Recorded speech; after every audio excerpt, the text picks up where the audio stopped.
nos traditions avec Foudiamba qui nous dans son plateau d'Africa Radio. Bienvenue. Bonjour Aïssa Thiam, vous m'avez trop manqué. Bonjour. Quand je dis vous, c'est pour les auditeurs, hein, c'est pas pour toi. Hein, alors Aïssa, aujourd'hui nous allons parler du totem, du totémisme en Afrique noire, et on va plutôt développer son côté spirituel. Voilà. Alors, en Afrique noire traditionnelle, la nature est considérée comme sacrée dans toutes les sociétés. Alors, la cosmogonie aussi kémite nous explique que tout est énergie, et cette énergie émanant de la lumière divine où Dieu le Créateur est présente partout dans l'univers. Dans son ordre croissant, cette nature énergétique commence par l'existence du règne minéral, puis le règne végétal, ensuite le règne animal et enfin le règne humain. D'accord? Alors l'homme, en observant la nature, avait besoin de la dompter afin d'améliorer ses conditions de vie tout en la respectant, d'où l'existence du totémisme, qui n'est rien d'autre que la fusion de la force vitale animale, végétale ou minérale avec celle de l'homme. Okay?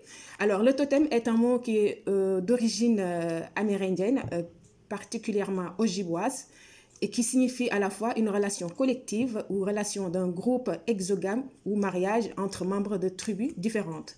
Mais si on cherche ces différents noms dans les langues africaines, hein, on l'appelle Tour en Wolof, ou Wada en Alpulaar, José en Soninké, Tilié en Agni de la Côte d'Ivoire. Et quand on prend l'exemple de plusieurs populations congolaises, nous avons le Bakoulou. En fait, le totem est appelé Bakoulou en Tilouba, Tatewetu en Kiswahili, Mununu ou Muta en Kikongo, Mpaka ou Bankoko en Lingala. Alors, le totem est soit un animal, une plante, une pierre, un objet dans lequel un initié a transféré les éléments de son esprit et de son âme afin qu'il y ait une interaction entre les deux. D'accord? Alors, au départ, le but de cette fusion énergétique était de se servir des pouvoirs du dit totem au service de son clan ou de son groupe. Okay? Alors, dans le totémisme aussi, il y a beaucoup de mise en garde chez les Africains parce que le totem est considéré comme un progéniteur ou protecteur du groupe qu'il a choisi. Alors, disons que c'est une sorte de pacte spirituel signé entre l'homme et un élément de la nature. Tu me suis, Aïssa? Oui, je te suis. Alors, nous avons l'exemple de l'homme qui domestique l'animal et le nourrit, le respecte. En retour, celui-ci le protège, c'est-à-dire le totem qui protège son frère et son clan. Okay? Puisqu'on parle de fusion d'énergie, donc le totem est considéré comme ancêtre du groupe, ou donc c'est un parent. On dit que le totem, c'est un parent du groupe. Donc... Par exemple, si on a un totem animal, on doit éviter de le manger. C'est ce que j'allais te donner l'exemple. Ça produit quoi l'effet si jamais tu le manges quand même? Alors, je vais te donner l'exemple de mon autre famille, Mbaye, dont notre totem est le varan. Le varan, c'est un des plus grands lézards de l'Afrique. Et en fait, quand on mange son totem, c'est du cannibalisme. Je vais revenir là-dessus. Oui.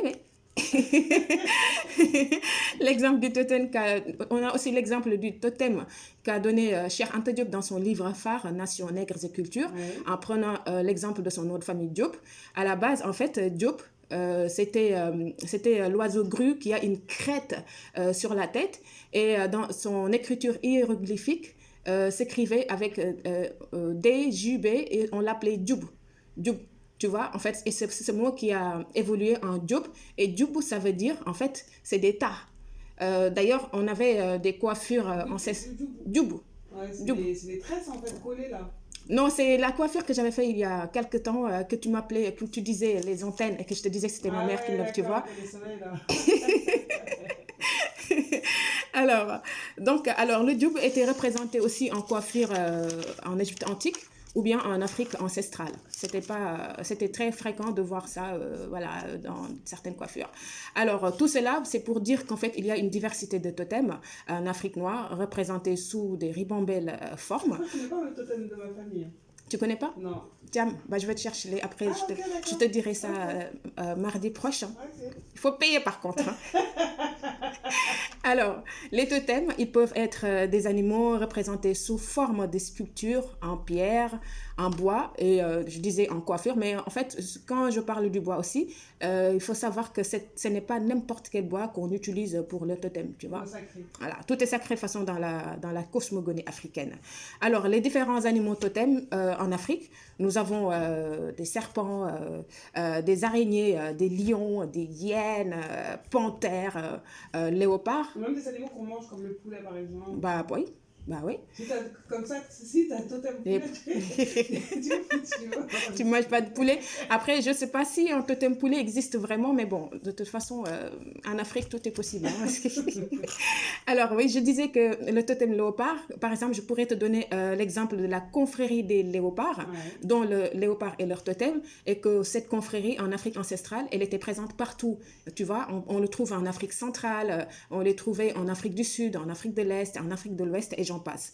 Alors, nous allons aussi parler du totémisme, en fait, en Égypte pharaonique.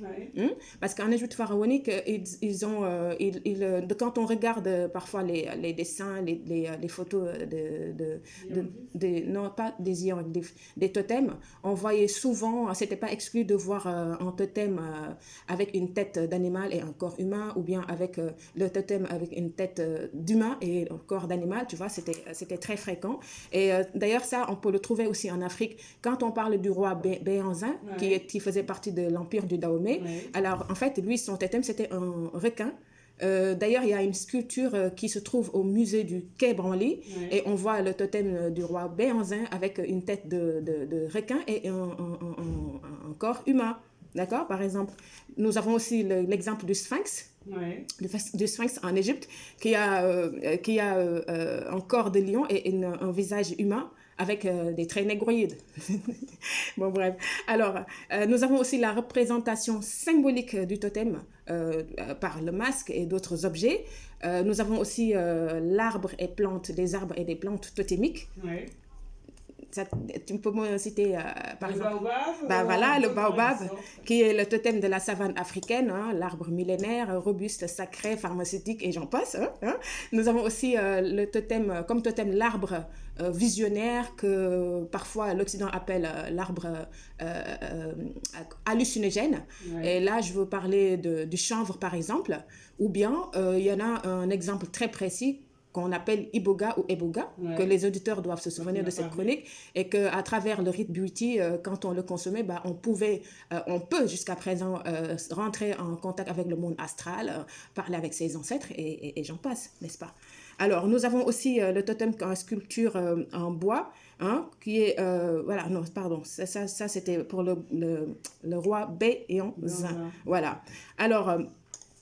Alors, en fait, cette fusion, quand je disais au début que le totémisme, en fait, c'était une fusion entre l'être humain qui fusionne son énergie vitale et celui de l'animal.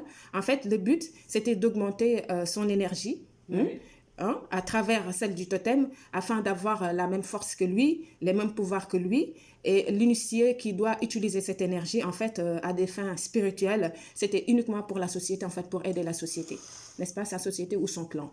Hein? Alors, nos ancêtres observaient et connaissaient très bien la particularité des animaux choisis comme totem grâce à ses pouvoirs, sa force, ou bien à cause de circonstances, parce que l'animal peut-être a sauvé des personnes d'un danger, parce qu'il a aidé ou bien il a nourri un groupe à travers ses apports champêtres, ou bien de sa chair, il les a nourris de sa chair, de son lait, etc., ou il les a protégés. D'accord? Et dans ce cas, nous avons, ce que je voulais dire aussi sur ça, il y a un anthropologue journaliste qui s'appelle Bingono Bingono, qui parlait en fait du flux migratoire des Africains qui quittaient l'Égypte antique pour venir peupler le reste de l'Afrique, il disait que c'est grâce au totémisme qu'ils ont été